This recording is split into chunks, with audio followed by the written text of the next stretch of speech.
Charlie Kirk. On September 10, 2025, the conservative activist and founder of Turning Point USA, Charlie Kirk, was speaking at an event at Utah Valley University when tragedy struck.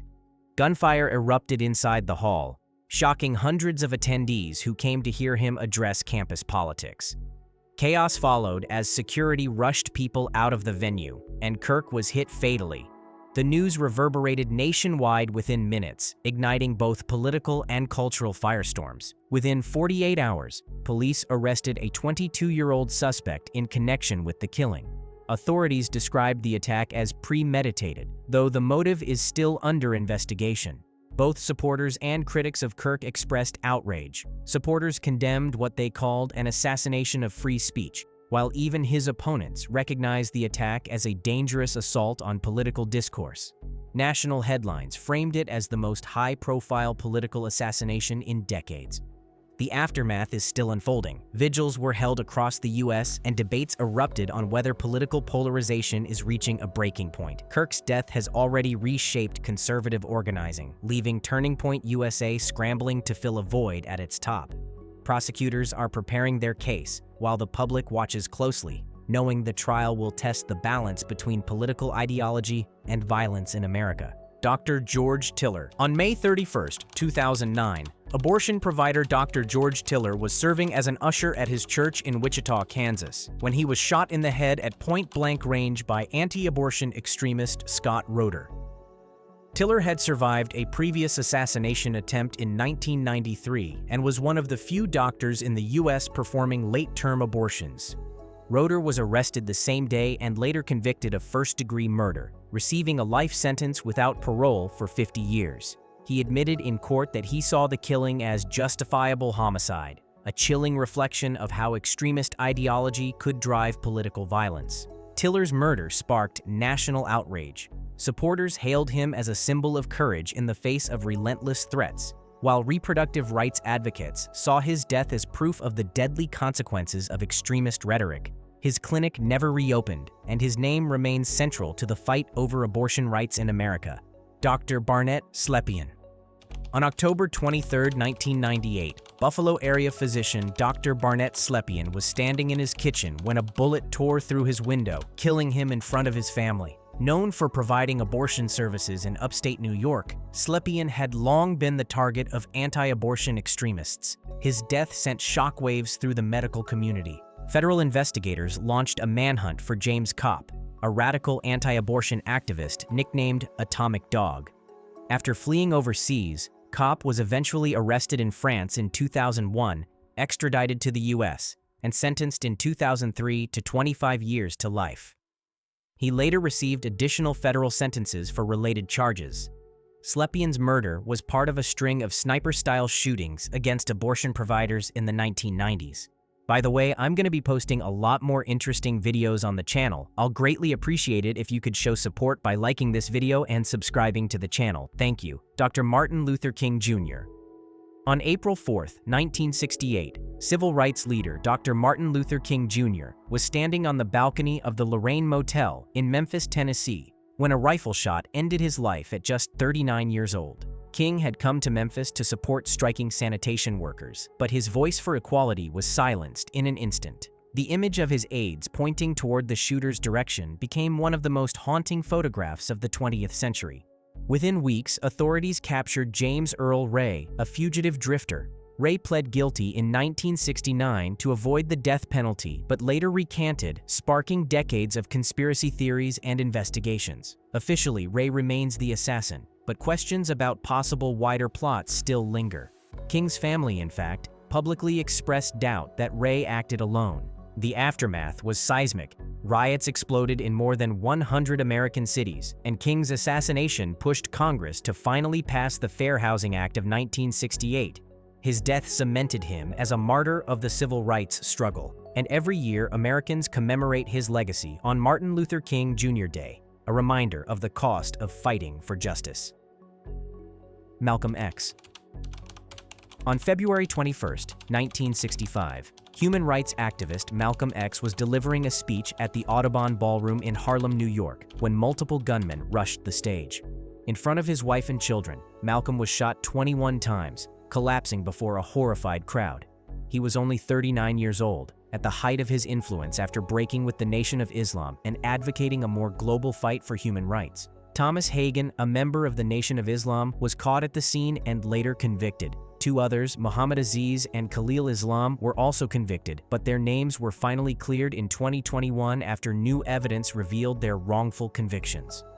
The case remains one of America's darkest examples of political violence tied to ideological splits within liberation movements. The impact was immediate and lasting. Malcolm's death split the movement but also inspired new organizations like the Black Panther Party, which embraced his militant call for self-defense. Decades later, his autobiography remains a foundational text, and his legacy continues to shape conversations on race, justice, and resistance in America. Medgar Evers. On the night of June 12, 1963, NAACP Field Secretary Medgar Evers pulled into his driveway in Jackson, Mississippi, after a long day of organizing. As he stepped out of his car, a shot rang out. Evers was struck in the back, collapsing just feet from his home. His wife and children heard the gunfire and ran to his side, but the 37-year-old civil rights activist could not be saved. The suspected shooter, Byron de la Beckwith, a member of the White Citizens Council, was tried twice in 1964. Both trials ended with hung juries, despite overwhelming evidence. For decades, the case lingered until new evidence and changing public attitudes led to Beckwith's conviction in 1994, more than 30 years after the murder. He was sentenced to life in prison. Evers' assassination galvanized the civil rights movement. His funeral, broadcast nationally, drew thousands, and his martyrdom inspired calls for federal civil rights legislation. Today, Medgar Evers' home is a National Historic Site, and his story remains a stark reminder of the deadly risks borne by those who challenged segregation in the Deep South. Fred Hampton. In the early hours of December 4, 1969, 21-year-old Fred Hampton, the charismatic chairman of the Illinois Black Panther Party, was asleep in his Chicago apartment when police and FBI agents stormed the building. Armed with a detailed floor plan provided by an informant, officers opened fire. Hampton was killed in his bed alongside fellow Panther Mark Clark in what survivors described as an execution rather than a raid. The official version painted it as a gun battle, but evidence showed most bullets were fired by police. The FBI's COINTELPRO program, designed to neutralize black political leaders, had marked Hampton as a threat because of his success in uniting diverse activist groups. His death became one of the most notorious cases of government suppression in American history. After years of lawsuits, the government settled a civil rights case in 1982 for $1.85 million, but admitted no wrongdoing. Hampton's story remains a rallying cry against state repression, inspiring films, books, and movements decades later. Mark Clark. That same night, December 4, 1969, Mark Clark, a 22-year-old Black Panther from Peoria, Illinois, was standing guard inside Hampton's apartment. As police burst in, Clark was struck and killed instantly. He fired a single defensive shot before dying, the only shot proven to have come from the Panthers' side. Clark's role often gets overshadowed by Hampton's, but his death underscores the indiscriminate nature of the raid. He wasn't a national figure, but he was deeply rooted in local community organizing, running a free breakfast program and building solidarity among working-class Black families. His killing made clear that the state wasn't targeting just leaders, but the rank and file too. Clark's family joined the same civil rights suit that ended in the $1.85 million settlement. Today, memorials in Peoria honor his contribution. Viola Liuzzo. On March 25, 1965, 39-year-old Viola Liuzzo, a white Detroit mother of 5, drove volunteers back from the Selma to Montgomery March. Late that night, while traveling through Lowndes County, Alabama, her car was chased by Ku Klux Klan members. Shots were fired, and Liuzzo was killed instantly, leaving her passenger, a young Black activist, wounded but alive. The case exploded nationally. Within days, the FBI arrested 4 Klansmen. 3 were convicted on federal civil rights charges and sentenced to 10 years in prison, but controversy deepened when it was revealed that one of the men in the car was Gary Rowe, an FBI informant. His presence raised accusations that federal authorities had advanced knowledge but failed to protect Luzzo. Viola Luzzo became the only white woman murdered during the civil rights movement, and her death galvanized support for the newly signed Voting Rights Act of 1965. Her story remains both heroic and haunting. James Chaney. On June 21, 1964, 21-year-old James Chaney, a black civil rights worker with Congress of Racial Equality, CORE, was arrested in Philadelphia, Mississippi, along with two white volunteers, Andrew Goodman and Michael Schwerner. After being released that night, the three were ambushed by Ku Klux Klan members. Chaney was brutally beaten and then shot. His body was buried in an earthen dam discovered 6 weeks later. The murder was orchestrated by local Klansmen with the involvement of Neshoba County law enforcement. In 1967, 7 conspirators were convicted on federal civil rights charges, but none served more than 6 years. It wasn't until 2005 that Edgar Ray Killen, a former Klan leader, was convicted of manslaughter and sentenced to 60 years in prison. Andrew Goodman. Also, on June 21, 1964, Andrew Goodman, a 20-year-old college student from New York, joined Chaney and Schwerner on a voter registration drive in Mississippi. Goodman had arrived in the South just the day before, determined to fight for civil rights. He too was taken by Klansmen, driven to a remote road, and executed alongside his fellow activists. Goodman's youth and privileged background shocked the nation. He was a white Northerner from a comfortable family, now murdered for standing alongside black activists. His death highlighted how deeply entrenched racism in Mississippi had become and how no outsider was safe once they challenged segregation. Goodman's family went on to create the Andrew Goodman Foundation, which continues to promote civic engagement and voting rights for young Americans. His legacy lives on in every effort to empower students to take part in democracy, a direct answer to the forces that tried to silence him. Michael Schwerner. The third victim of that night, Michael Schwerner, was a 24-year-old CORE organizer from New York City. Known as Mickey, he had been in Mississippi for months, helping black residents prepare to register to vote. His activism made him a prime target for the Ku Klux Klan, who had openly vowed to eliminate him before the murders took place. On the night of June 21st, Schwerner was pulled from the car with Goodman and Chaney, taken to a remote site, and shot at point-blank range. His death, along with the others, drew international outrage. The FBI launched its massive Mississippi burning investigation, eventually unearthing the bodies after weeks of searching. Though the killers escaped state murder convictions for decades, Schwerner's name became immortalized in American history. Schools, scholarships, and civic programs now bear his name, reminding new generations of the cost of fighting for equality in a country where democracy itself was once violently suppressed. James Reeb. On the evening of March 9, 1965, Unitarian minister James Reeb answered Martin Luther King Jr.'s call for clergy to come to Selma, Alabama, after the brutality of Bloody Sunday. Just 2 days later, on March 11th, Reeb and 2 fellow ministers were attacked by white segregationists outside a restaurant. Struck in the head with a club, Reeb died from his injuries at the age of 38. 3 local white men were tried for his murder that year, but an all-white jury acquitted them despite overwhelming evidence. For decades, the case went cold. In 2019, an investigative report by Frontline and the Alabama Department of Justice uncovered new details, confirming the original suspects' involvement, but no surviving perpetrators were alive to face charges. Reeb's death shocked the nation. President Lyndon B. Johnson invoked his murder in a speech to Congress, urging passage of the Voting Rights Act of 1965. Today, he is remembered as a martyr who left behind his family to join a cause he believed transcended race and class. Jimmy Lee Jackson. On February 18, 1965, 26-year-old Jimmy Lee Jackson, a black deacon and activist in Marion, Alabama, joined a nighttime march demanding voting rights. Chaos erupted when police attacked the demonstrators. As Jackson tried to protect his mother and grandfather, he was shot in the abdomen by Alabama State Trooper James Bonnard Fowler. He died on February 26th, becoming the first fatality of the Selma voting rights campaign. For decades, Jackson's killing went unpunished, but in 2007, Fowler finally admitted to shooting him, claiming self-defense. In 2010, Fowler pled guilty to manslaughter and was sentenced to 6 months in jail. The leniency of the sentence, compared to the gravity of the crime, drew outrage across the nation. Jackson's death lit the fuse for the historic Selma to Montgomery marches, which led directly to passage of the Voting Rights Act of 1965. Civil rights leaders, including Martin Luther King Jr., named him as the first martyr of Selma. Today, his grave is a site of pilgrimage for activists who continue the fight he died for.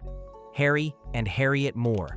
On December 25, 1951, NAACP leader Harry T. Moore and his wife Harriet were at home in Mims, Florida, celebrating Christmas when a bomb exploded beneath their bedroom. Harry died that night en route to the hospital. Harriet succumbed to her injuries 9 days later. They became the first martyrs of the modern civil rights movement, murdered for their work registering black voters and fighting racial injustice.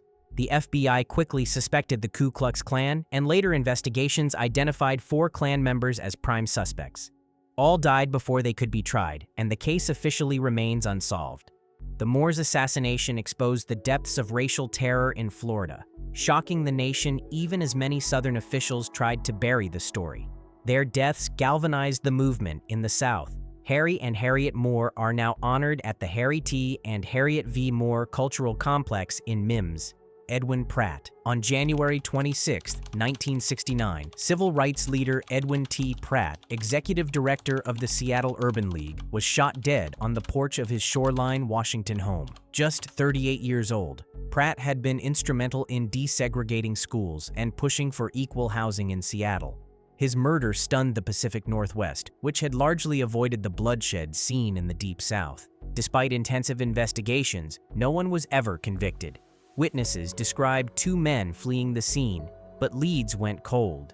In the 1990s, prosecutors reviewed the case again, pointing to possible connections with white supremacists, but with no physical evidence left, it remained officially unsolved. Pratt's death left a void in Seattle's civil rights movement. His colleagues vowed to continue his work, and in 1976, the city honored him by opening the Pratt Fine Arts Center in his name.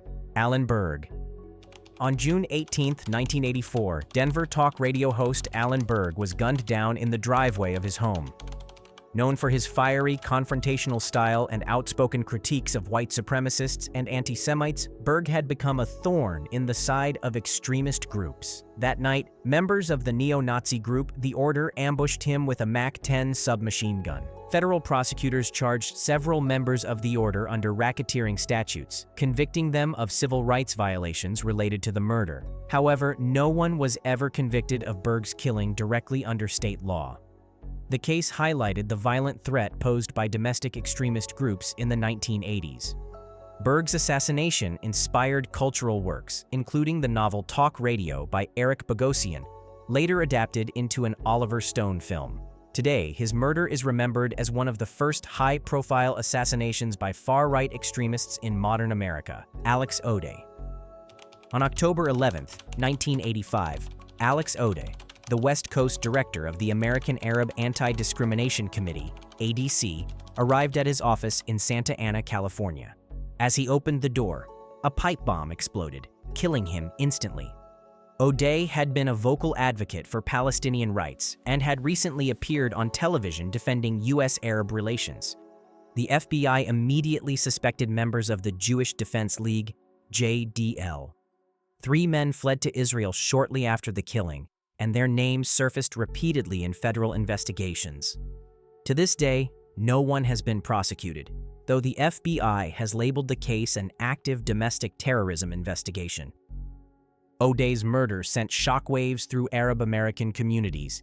His death galvanized activists to demand federal accountability, and each year the ADC holds vigils in his honor. Orlando Letelier.